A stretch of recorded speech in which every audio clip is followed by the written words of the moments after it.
आज हम एक बेहद अहम विषय पर चर्चा करने जा रहे हैं। लॉकडाउन के दौरान सभी लोग घरों में बंद हैं, लेकिन इसका सबसे ज्यादा जो नुकसान झेल रही है, जो सबसे ज्यादा मेंटल हेल्थ महिलाओं की उस पर असर पड़ रहा है,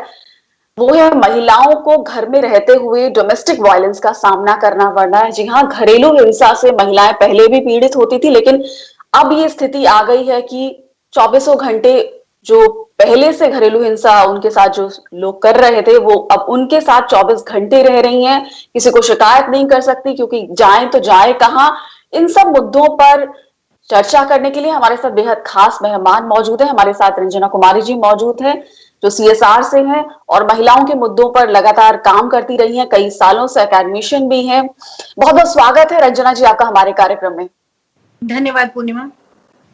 रंजना जी, लॉकडाउन के दौरान जो रिपोर्ट्स आ रही हैं, लॉकडाउन से पहले और अब लगभग डोमेस्टिक वायलेंस, घरेलू हिंसा के मामले दोगुने हो गए हैं। महिलाओं की स्थिति इस समय बहुत ही, एक तरह से कहें तो दयनीय हो गई है। ना वो कहीं जा सकती है, ना कुछ कर सकती हैं, घर के कामों में मशगूल है, उसी इंसान के साथ रह रही है जो उनके साथ अब तक हिंसा करता आ रहा था और उसने हिंसा को और बढ़ा दिया है। हाँ, बिल्कुल सही बात है। जो इस समय हम लोग एक अनप्रेसिडेंटेड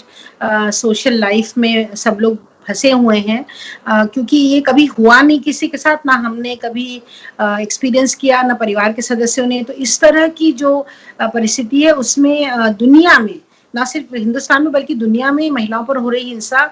दोगुनी हो गई है, इतनी तेजी से बढ़ी है कि यूनाइटेड नेशंस के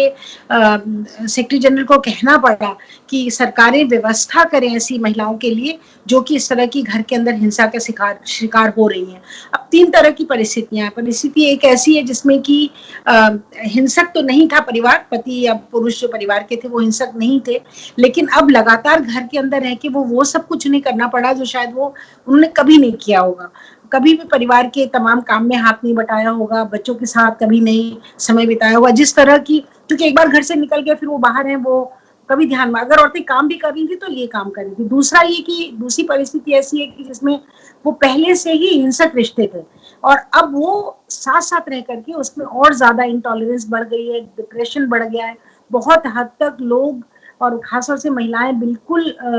किसी और से मिल नहीं सक रही हैं, बात नहीं कह सकती, शेयर नहीं कर पा रही हैं और सुबह से लेकर शाम तक काम का समय ही उनकी जिंदगी में इतनी बंद सी गई है। तो वो भी उनके तो अग्रेसर अगर पहले से है तो और ज्यादा हिंसा बढ़ गई है। जो नहीं करता था वो हिंसा कर रहा है, जो कर रहा था उसकी हिंसा बढ़ गई है। और तीसरी स्थिति ऐसी हो गई है कि आपस के रिश्ते, चूंकि जगह हम लोग के घरों में इतनी ज्यादा नहीं होती है, आमतौर पे परिवारों के यहाँ 1 कमरा 2 कमरा, तो स्पेस क्रंच है। सब लोग लगातार एक दूसरे को देख रहे हैं, लगातार एक दूसरे से के संपर्क में है। किसी का मूड अच्छा है, किसी का मूड नहीं अच्छा है, कोई कुछ एक काम करना चाहता है, कोई दूसरा चाहता है। इस तरह की भी बड़ी स्थिति पैदा हो रही है। तो वो भी एक तरह का आर्ग्यूमेंटेटिव सिचुएशन हो गई है जहाँ पे झगड़े लड़ाइयाँ बहुत बढ़ गए हैं। तो तीनों झगड़े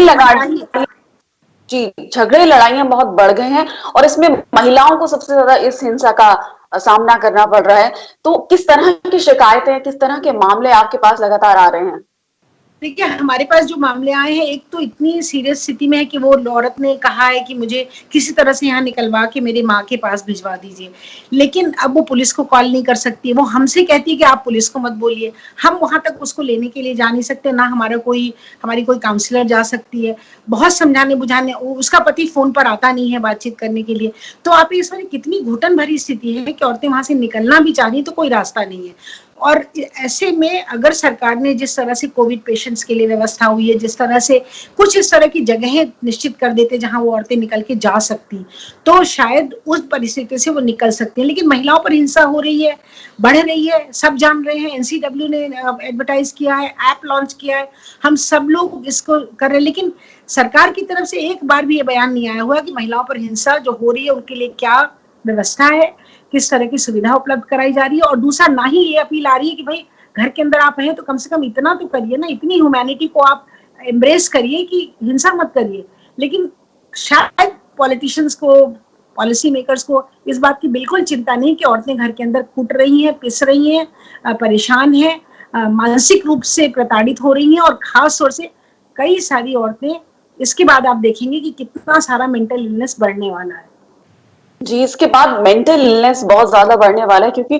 बहुत सारी ऐसे मामले आते हैं कि भारत में पिछले 2 साल पहले की एक रिपोर्ट ये देख लीजिए, जिसमें ये कहा गया था कि अगर दुनिया में 10 महिलाएं सुसाइड करती हैं तो उनमें से 4 भारत की होती हैं, और वो इनमें से 4 में से अधिकतर मैरिड होती हैं। तो जो शादीशुदा महिलाओं की स्थिति है वो बहुत अच्छी नहीं है, बहुत ही खराब मेंटल हेल्थ से वो गुजरती हैं। हाँ, बिल्कुल, क्योंकि देखिए सबसे बड़ी चीज़ ये होती है कि अगर कोई इस तरह की परिस्थिति में एक दिन में तो नहीं पहुँच जाता है, धीरे-धीरे, धीरे-धीरे करके डिप्रेशन होता है, फिर अगला होता है, और कुछ हो सकता है कोई बाइपोलर हो, कोई ऑलरेडी सिज़ोफ्रेनिया किसी को हो, तमाम इस तरह की बीमारियाँ हैं जो कि हैं, ऑलरेडी हैं हमारे यहाँ समाज में, औरतों के बीच में ज़्यादा हैं, और फिर अब उनको कोई सहारा भी नहीं है, साइकियाट्रिस्ट के पास जा नहीं सकती हैं, किसी काउंसलर के पास वो जा नहीं पा रही हैं, बातचीत नहीं हो पा रही है, खुल के अगर मान लीजिए जाकर के किसी डिप्रेशन के लिए किसी चीज के लिए वो किसी से क्वाइटली कंसल्ट भी करती थी तो भी, क्योंकि स्टिग्मा है, आज भी स्टिग्मा है, आज भी औरतें अगर इस तरह की परेशानी में है तो ये माना जाता है कि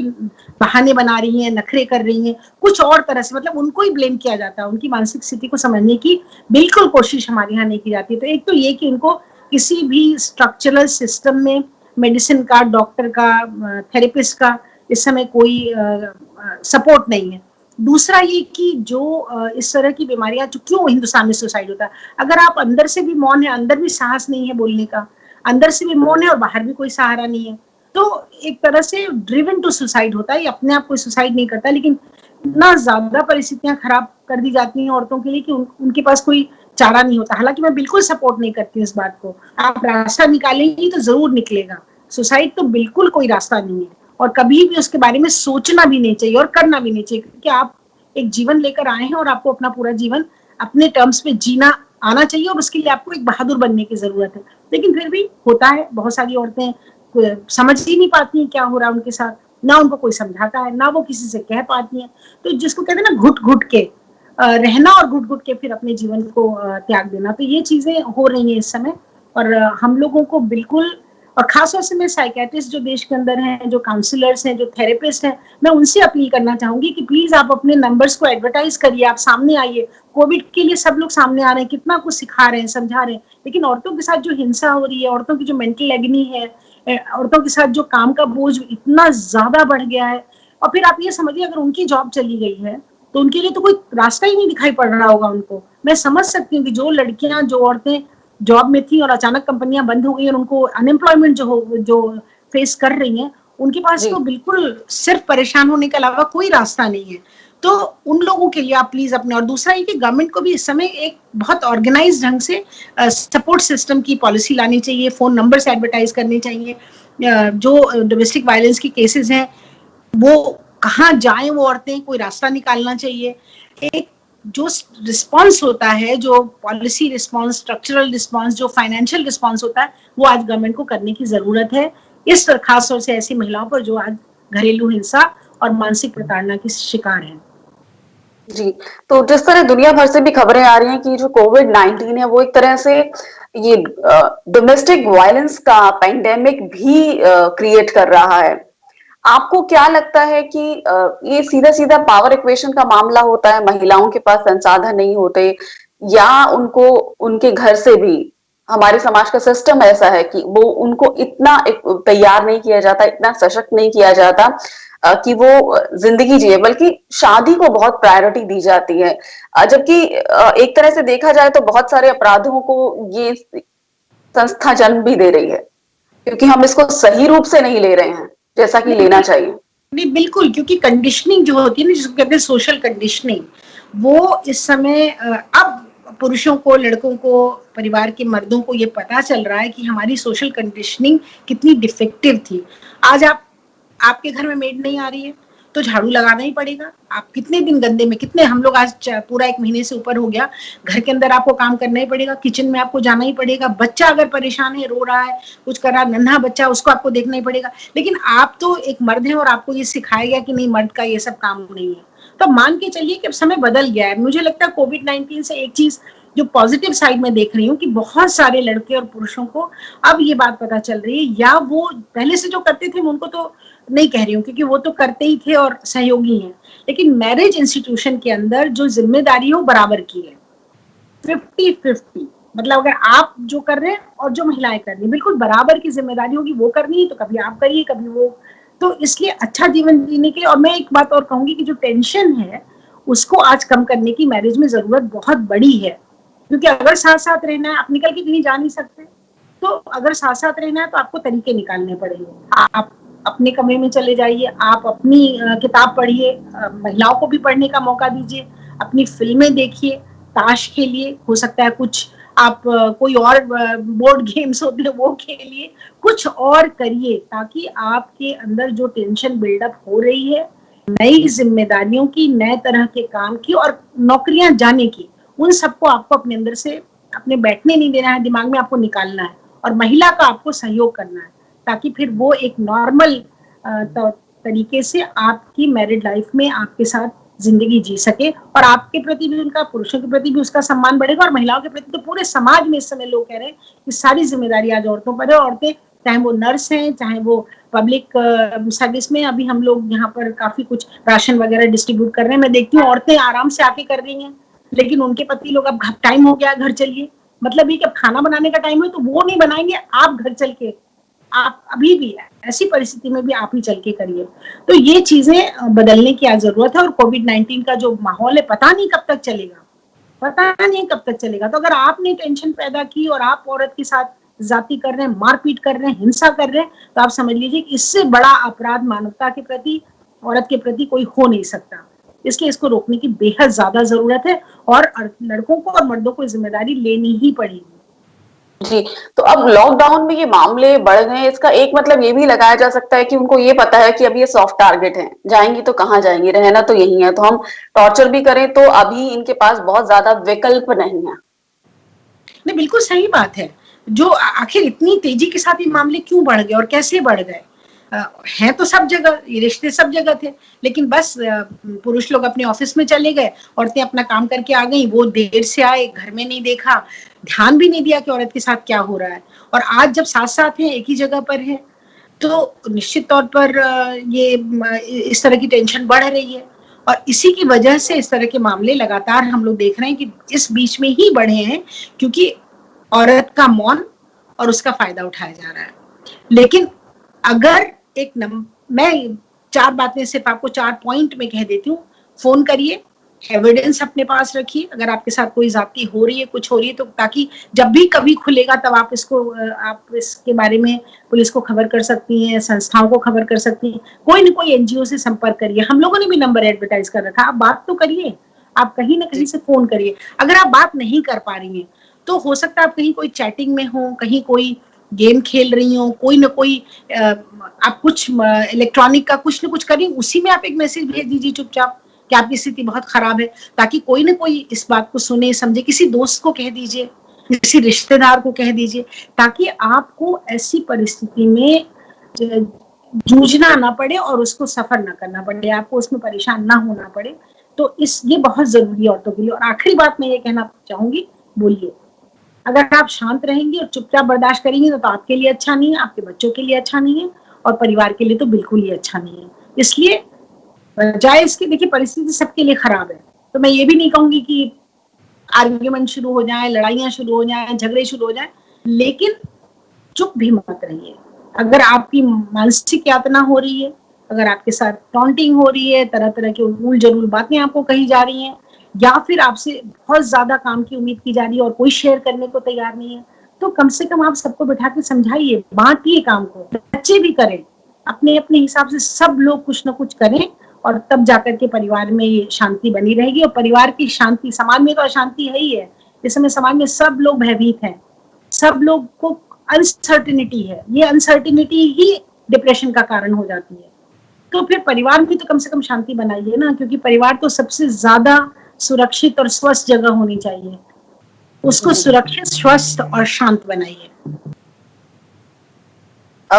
यहाँ पर आपने एक बहुत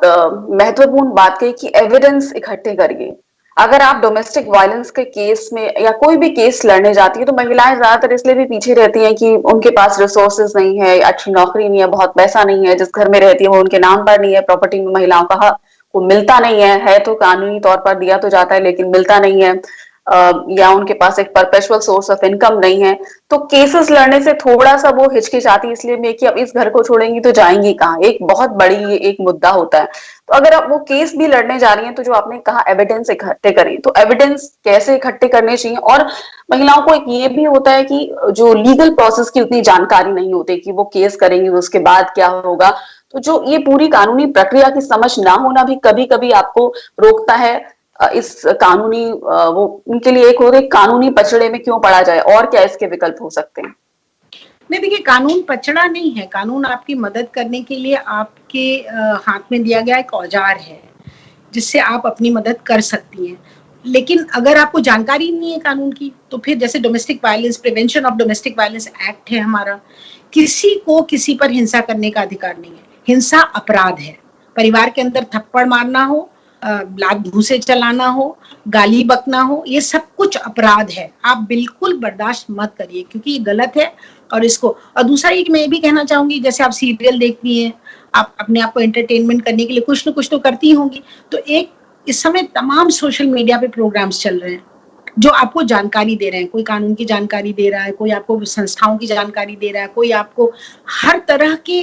जानकारी का दायरा आज सोशल मीडिया पर आपको मिल रहा है और बहुत बढ़ गया है ये दायरा। तो कोशिश करिए कि चाहे 20 मिनट ही, 10 मिनट ही दिन में कुछ न कुछ आप अपनी तमाम कोर्सेज चल रहे हैं। खासतौर से मैं पढ़ी लिखी लड़कियों को बोलूंगी कि आप उन कोर्सेज को ज्वाइन करिए, ऑनलाइन कोर्सेज को ज्वाइन करिए, ताकि आप कुछ न कुछ नया सीखेंगे। और कानून के बारे में जानना तो बहुत जरूरी है। एविडेंस पे आपने कहा, तो मैं आखिरी बात ये कह दूं कि देखिए, एविडेंस के बिना आज मी टू मूवमेंट में देखिए क्या हुआ,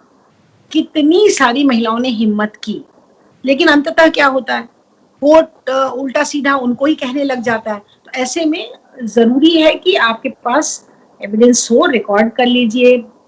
रख लीजिए कहीं। आपको अगर कोई आपसे छीन रहा है कोई चीज, कोई मारपीट चल रही है घर के अंदर, कोई गाली गलौज चल रही है, तो आप चुपचाप रिकॉर्ड तो कर ही सकती है ना। उस तरह की चीजें करिए ताकि कल को जब आपको उस केस को सामने लाना पड़े और आपको अपने इंसाफ के हक की लड़ाई लड़नी पड़े, तो आपके पास पूरे सबूत होने चाहिए। जी, तो जो महिलाएं कानूनी लड़ाई इसको आगे ले जाने के बारे में सोच रही हैं या पढ़ी लिखी हैं, जिनके पास रिसोर्सेज हैं, उनको आप किस तरह से गाइड करना चाहेंगे कि किस तरह की मदद आपकी संस्था कर सकती है और किस तरह से उनको एक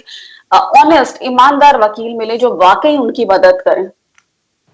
हाँ, ये बात भी सही है आपकी कि कानून तो बहुत अच्छा है, लेकिन वकील जो है वो आपको उलझाते हैं। और अक्सर ऐसा होता है, हम लोगों ने भी देखा है कि जिन लड़कियों को हमने मदद की, महिलाओं की हमने मदद की, एक केस करने गए, उन्होंने 5, 6, 7, 8 केसेस डाल दिए और सब केसेस के अलग अलग चार्जेस हैं। तो वो उसमें मत फंसिए। जो आपके कानून है वो बड़े सिंपल है और बहुत सीधे हैं। जैसे प्रोटेक्शन ऑफ डोमेस्टिक वायलेंस का जो कानून है, उसमें तो वकील भी नहीं चाहिए, पुलिस के पास जाने की भी जरूरत नहीं, आप सीधा मजिस्ट्रेट को चिट्ठी लिख सकती हैं और फिर वो 60 दिन के अंदर अपनी इंक्वायरी करके फैसला करेगा। अब ये बात सच है कि अभी इस समय तो कोई कोर्ट भी नहीं है, कहाँ आप जाएंगी, लेकिन कम से कम रखिए इस पॉसिबिलिटी को। दूसरा ये है कि उसी तरह सेक्सुअल असॉल्ट का केस है।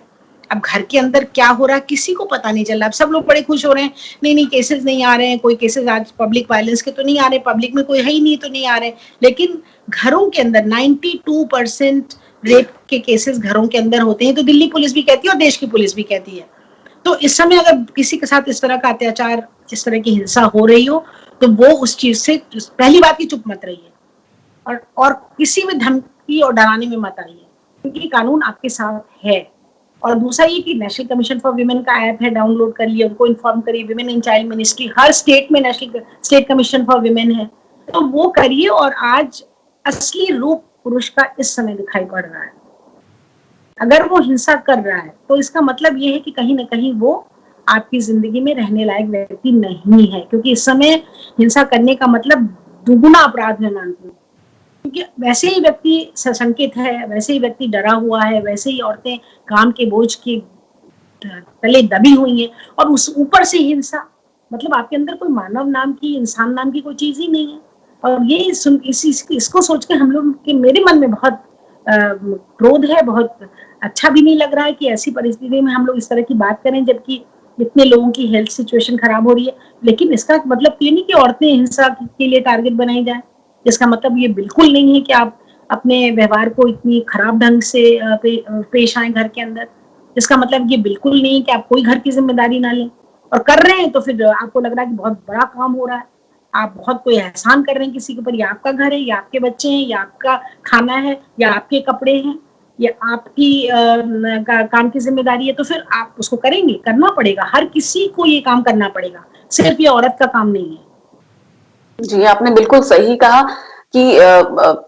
जिस तरह से एक तो आपने एविडेंस की बात की, जो केस लड़ना चाह रही है और बोलना बहुत जरूरी है, क्योंकि कई चीजें सामने आती हैं कि अगर पुरुष के साथ कुछ गलत होता है तो वो उसको सेटल कर लेता है, लेकिन महिला क्योंकि सॉफ्ट टारगेट है तो उसको पता है कि यहाँ बदला नहीं होगा, यहाँ कोई रिस्पॉन्स नहीं आएगा, या मेरे खिलाफ कानूनी कार्रवाई कर नहीं हो सकती, या ये केस करने नहीं जाएंगी, या उल्टा मुझे उस तरह से जवाब नहीं देंगी जो व्यवहार मैंने किया, तो बहुत आसान हो जाता है उनके लिए महिलाओं के खिलाफ ही इस तरह के स्टेप उठाना। दूसरे देशों में ये बात की जाती है कि वहां रजिस्टर ज्यादा केस होते हैं, हमारे रजिस्टर नहीं होते, तो ये एक बड़ी दिक्कत है कि यहाँ मामले हम रजिस्टर नहीं करते और चुपचाप इसलिए रहते हैं कि समाज भी ये कहता है अरे रहने दो, छोड़ दो। पुरुषों को केस को दबाने की बहुत ज्यादा प्रवृत्ति हमारे यहाँ देखी जा रही है, समाज से भी, घर से भी और हर तरफ से। नहीं, बिल्कुल ठीक बात है, लेकिन पूर्णिमा ऐसा भी है कि जो इसीलिए हम लोग चाह रहे थे सरकार का इंटरवेंशन इस टाइम पर अनफॉर्चुनेट है कि हमारे यहाँ से इस समय ना तो विमेन एंड चाइल्ड मिनिस्ट्री से कोई इस तरह की गाइडलाइंस आ रही है, ना तो हमारे, हाँ ऐप जरूर एक एनसीडब्ल्यू ने लॉन्च किया जो अच्छी बात है, लेकिन बहुत कुछ और किए जाने की जरूरत है। अगर यूएन से लेकर के तमाम एजेंसी इस बात को कह रही हैं, तो डब्ल्यूएचओ के हेड ने भी यही बात कही। एक पेंडेमिक तो हमारे पास कोविड का है, दूसरा पेंडेमिक डोमेस्टिक वायलेंस का है। सभी लोग इस बात को स्वीकार कर रहे हैं, सभी लोग मान रहे हैं कि ये बहुत ही खतरनाक ढंग से परिवारों के रिश्तों में द्वेष आ गया है, बहुत खराब तरह से परिवार के रिश्ते होते चले जा रहे हैं। बहुत सारे परिवार बहुत अच्छे भी हैं, आपस में इंटीग्रेशन भी हो रहा है, लोग एक दूसरे को समझ भी रहे हैं, प्रेम भी बढ़ रहा है, लेकिन जहाँ ये नहीं है वहाँ बहुत ज्यादा गड़बड़ चल रही है। तो रिपोर्ट लिखाने के लिए पुलिस को फोन करिए, पुलिस तो आ रही है ना, पुलिस को तो पूरी फ्रीडम है, कहीं भी जा सकती है। अगर आप कर सकती हैं तो जरूर फोन करिए, और अगर नहीं कर सकती हैं तो किसी मित्र को बता दीजिए, किसी रिश्तेदार को बता दीजिए जो आपकी मदद करे। और एफआईआर तो आजकल ऑनलाइन है, तो निश्चित तौर पर आप ऑनलाइन एफआईआर करिए। जी, तो आपने ये कहा कि विकल्प जरूर तलाशने चाहिए। जहां तक पुरुषों की बात है, कंडीशनिंग इतनी खराब है, किसी का हृदय परिवर्तन नहीं होता, कोई बदलता नहीं। अगर कोई महिलाओं के खिलाफ अपराध कर रहा है तो अगर हम माने कि उसमें सुधार होगा तो ये इसकी उम्मीद ना के बराबर होती है। और रिपोर्ट लिखाने की बहुत जरूरत आप बता रही हैं, बोलना बहुत जरूरी है। तो आगे अपने एविडेंस को संभाल के रखिए, ताकि अगर आप आगे केस करने का कोशिश कर रही हैं तो उस के लिए आपके पास आपका केस मजबूत होगा। साथ ही आपने बताया कि सरकार की ओर से जिस तरह के प्रयासों की उम्मीद होनी चाहिए थी वो नहीं हो रहे हैं। क्या एक्सपेक्टेशन थे कि जो महिलाएं हैं उनका रिहेबिलिटेशन होना चाहिए था, उन्हें कोई सुरक्षित स्थानों पर ले जाने की जरूरत थी, जिसकी एक्सपेक्टेशंस होनी चाहिए ऐसी स्थिति में कि जो महिलाएं हैं, सिर्फ वो महिलाएं नहीं है, आधी वोटर भी हैं, आपको चुन के भी उन्होंने भेजा है सत्ता में, तो आप उस तरफ, उन आधे वोटों पर आपका बिल्कुल ध्यान नहीं है, आप अगर राजनीति भी कर रहे हैं तो ये एक तरह से आईना भी दिखा रही है हमारी गवर्नेंस का। हाँ बिल्कुल, बिल्कुल ये आईना है। वैसे भी सिर्फ वोट तक ही महिलाओं से मतलब होता है, क्योंकि जब राजनीतिक हिस्सेदारी का सवाल आता है, जो कि मेरी जिंदगी का सबसे बड़ा संघर्ष है, वहाँ कहीं न कहीं औरतों को पीछे ढकेल दिया जाता है, नहीं ला रहे हैं, चर्चा भी नहीं करते हैं कि औरतों के बारे में। और अब ऐसी परिस्थिति में हम पूरे देश के साथ उलझ गए हैं, पूरे परिवार ऐसी परिस्थिति में आ गए, हम सब लोगों की ऐसी स्थिति है कि हमको कोई रास्ता नहीं दिखाई दे रहा। तो ऐसे में औरतों को कम से कम संभालिए, उनको कम से कम कहीं न कहीं कुछ ऐसी नीतियां बना के, कुछ रिसोर्सेज, मैंने कहा तीनों लेवल पे, पॉलिसी लेवल पे, स्ट्रक्चरल लेवल पे, और उसके अलावा आपकी जो, जैसे मान लीजिए मैं एक छोटा सा उदाहरण दूं, अब ये औरत जो हमसे कह रही है कि हमें किसी तरह निकाल के माँ के पास पहुंचा दो, अगर वो पुलिस को फोन करे, पुलिस ले जाके उन्हें कहीं सुरक्षित जगह, होटल्स आपने दिए हैं ना तमाम कोविड वालों को, एक छोटा सा हर शहर में जगह सुनिश्चित कर दीजिए, तो औरतें शॉर्ट स्टे होम टाइप वहां जाके थोड़े दिन रह लें, कम से कम इस दौरान रह लें, अपने बच्चे के साथ रह लें। तो कुछ भी करिए, मतलब किसी भी तरह का आप एक अरेंजमेंट करिए, ताकि ऐसी औरतों को सुविधा दी जा सके, उनको सुरक्षा दी जा सके, उनको एक शांतमय जीवन, जो कि इस अशांत वातावरण में है, जीने का मौका दिया जा सके। तो ये चीजें करने की जिम्मेदारी सरकार की होती है। गुड गवर्नेंस, ठीक है, ये बहुत अच्छा है कि हम लोग कोविड से लड़ने के लिए काफी हद तक गुड गवर्नेंस के सिस्टम्स में चल रहे हैं, स्टेट्स बहुत अच्छा कर रही हैं, हमारी नेशनल गवर्नमेंट बहुत अच्छा कर रही है, लेकिन जहां तक औरतों की जिंदगी का सवाल है, मुझे नहीं लगता है किसी को कोई चिंता है। जी, तो आपको लगता नहीं है कि सरकार की तरफ से जो प्रयास होने चाहिए थे, जो काम होने चाहिए थे, वो नहीं हो रही हैं, जो जितनी त्वरित कार्रवाई करके उनको एक सुरक्षित जगह पे ले जाने की जरूरत थी, वो नहीं हो रहा है, वहां प्रोसेस में कहीं कमी है? क्योंकि ये भी जानने की जरूरत है कि कितनी कंप्लेंट्स आई और सरकार ने उनको कितनी महिलाओं को सुरक्षित जगहों पर लेकर गई, कितने केस सॉल्व किए, या महिलाओं को इस दिशा में मानसिक रूप पर सुरक्षित रखने के लिए या उनको काउंसलिंग के लिए क्या प्रयास हुए? अंत में हम आपसे जानना चाहेंगे कि आप हमारे दर्शकों से क्या कहना चाहेंगे ऐसी महिलाओं से जो ऐसी स्थिति से गुजर रही हैं, और सरकार से क्या ऐसे प्रयास करने चाहिए कि हमारी महिलाएं सुरक्षित हों और उनकी मानसिक स्वास्थ्य भी अच्छा रहे? देखिए, सबसे पहला और सबसे जरूरी तो यह है कि परिवार के अंदर जो लड़के पुरुष जो भी हिंसक प्रवृत्ति के लोग हैं, जो लोग पहले से भी वायलेंट थे और ज्यादा वायलेंट हो गए हैं, उन लोगों को अपने आप को संभालना पड़ेगा। क्योंकि कोई भी इस तरह की परिस्थिति में, जब सब लोगों को पता नहीं कल क्या होगा, कल है कि नहीं है हमारी जिंदगी में, ऐसे में बंद करिए हिंसा वाली हरकत। बिल्कुल, सबसे पहले तो मैं ये कहना चाहूंगी, परिवार में सहयोग करिए, बच्चों के साथ समय बिताइए, और जो औरतों के पर इतना काम का बोझा बढ़ गया है, आप अगर सहयोग कर रहे हैं तो मैं आपको बधाई देती हूँ और मैं आपका स्वागत करती हूँ, लेकिन अगर आप नहीं कर रहे हैं तो आप बहुत भारी भूल कर रहे हैं, और आप उसको करिए। और दूसरा मैं ये भी कहना चाहूंगी सरकार के लिए कि कुछ न कुछ इस समय हमें उम्मीद है कि जिस तरह और चीजों के ऊपर इंस्ट्रक्शंस आ रही हैं, जिस तरह से और बातों पर कभी प्रधानमंत्री का ट्वीट आता है, कभी मुख्यमंत्री का ट्वीट आता है, कभी और तमाम जिम्मेदार पदाधिकारियों का ट्वीट आता है, तो कुछ न कुछ इस पर भी बोलिए। अगर संयुक्त राष्ट्र संघ के अध्यक्ष बोल सकते हैं, WHO के चीफ बोल सकते हैं, अगर दुनिया के तमाम और देशों के प्राइम मिनिस्टर्स बोल सकते हैं, ये बात कनाडा के प्राइम मिनिस्टर ने कही, ये बात इंग्लैंड के प्राइम मिनिस्टर ने कही, तो हमारे प्राइम मिनिस्टर क्यों नहीं इस बात को कह सकते हैं कि ये बंद करिए, ये बिल्कुल गलत है, महिलाओं पर हो रही किसी भी तरह की पारिवारिक हिंसा इस माहौल में या किसी भी और माहौल में बर्दाश्त नहीं की जाएगी। जी बिल्कुल, महिलाओं के खिलाफ हिंसा किसी भी माहौल में बर्दाश्त नहीं होनी चाहिए। और जो आपने बातें कही कि एविडेंस इकट्ठे करिए, तैयार रहिए, बोलिए, और सरकार को भी महिलाओं को एक तरह से सुरक्षित स्थानों पर ले जाने की जरूरत है ऐसी स्थिति में जब वो हर तरफ से घिरी हैं, उनके पास कोई विकल्प नहीं है। और समाज के लिए भी हम जो पुरुषों की कंडीशनिंग है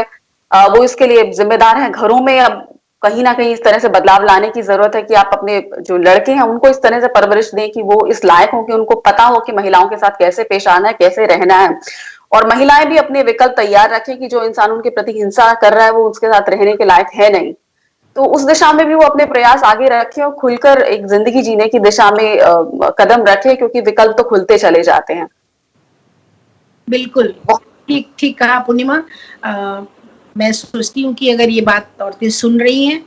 परिवार के लोग सुन रहे हैं, पुरुष सुन रहे हैं, तो उनको ये बात जाननी चाहिए कि जब अपने ही जीवन का भरोसा आज नहीं है तो आप दूसरे के जीवन को कष्ट में क्यों डाल रहे हैं, क्या कारण है, क्यों आप अगर नहीं रहना है शादी में तो समय आएगा, निर्णय कर लीजिएगा, दोनों लोग मिलकर निर्णय कर लीजिएगा जो चाहें, लेकिन ऐसी परिस्थिति में कम से कम जब हम सब लोग घर के अंदर बंद हैं तो शांति का माहौल बनाइए, प्रेम का माहौल बनाइए, सुरक्षा का माहौल बनाइए। जी बहुत बहुत शुक्रिया Ranjana Kumari ji, director centre for social research, academician, and many thanks for talking to us and sharing your wisdom with us। बहुत बहुत शुक्रिया रंजना जी हमसे बात करने के लिए और इतनी महत्वपूर्ण बातें हमारे दर्शकों को बताने के लिए। धन्यवाद। धन्यवाद, आपका भी बहुत बहुत धन्यवाद।